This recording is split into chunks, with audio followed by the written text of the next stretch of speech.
কারো ভুল হতে পারে, সেই ভুলের জন্য তাকে প্রায়শ্চিত্ত করতে হবে, অপরাধ করলে তার শাস্তি হবে। কিন্তু সমগ্র বাউল সম্প্রদায়কে যেখানে পাবে সেখানে মারতে হবে, তাদেরকে দেশ থেকে বিতাড়িত করতে হবে, এটি কোনো ধর্মীয় রাজনৈতিক দলের বৈশিষ্ট্য হতে পারে না।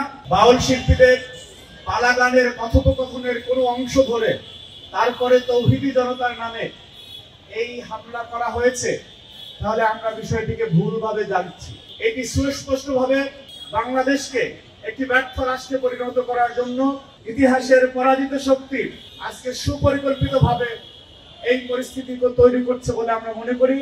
এটি এক ধরনের ধর্মান্ধ উগ্রতা বলে আমি মনে করছি। সুতরাং যেই বাংলাদেশের আবহমান কাল ধরে লোকজ সংস্কৃতি চলেছিল, আমরা দৃঢ়ভাবে বিশ্বাস করতে চাই যারা একটি বিশেষ পরিস্থিতি তৈরি করে বাংলাদেশকে গণতান্ত্রিক মহাযাত্রায় উত্তরণের পথকে বাধাগ্রস্ত করতে চায়, তারা এই জঘন্য কর্মকাণ্ডের সাথে জড়িত। আমি যে এখানে দাঁড়িয়েছি, আমি ছাত্র দলের একজন নেতা। আমার কাছে মনে হচ্ছে যে এইটাকেও একটা মিস ইন্টারাপশন দিতে পারে, যেহেতু অপতথ্য অপপ্রচারের সংস্কৃতি চলে, যে আমি মনে হয় ইসলামের বিপক্ষে দাঁড়িয়েছি। আমি মুসলমানের সন্তান। বাউল জারি সারি যারা গায় তাদেরও প্রত্যেকেরই ধর্ম আছে, কিন্তু কোন ধর্মে কাউকে এই ধরনের লাইসেন্স দেওয়া হয় না যে আপনি ইচ্ছা মতো কাউকে পেটাবেন, সমাজ থেকে বিতাড়িত করবেন। বাংলাদেশে সকল ধর্মের, সকল মতের, সকল পথের মানুষের জন্য নিরাপদ আবাসভূমি হবে বাংলাদেশ।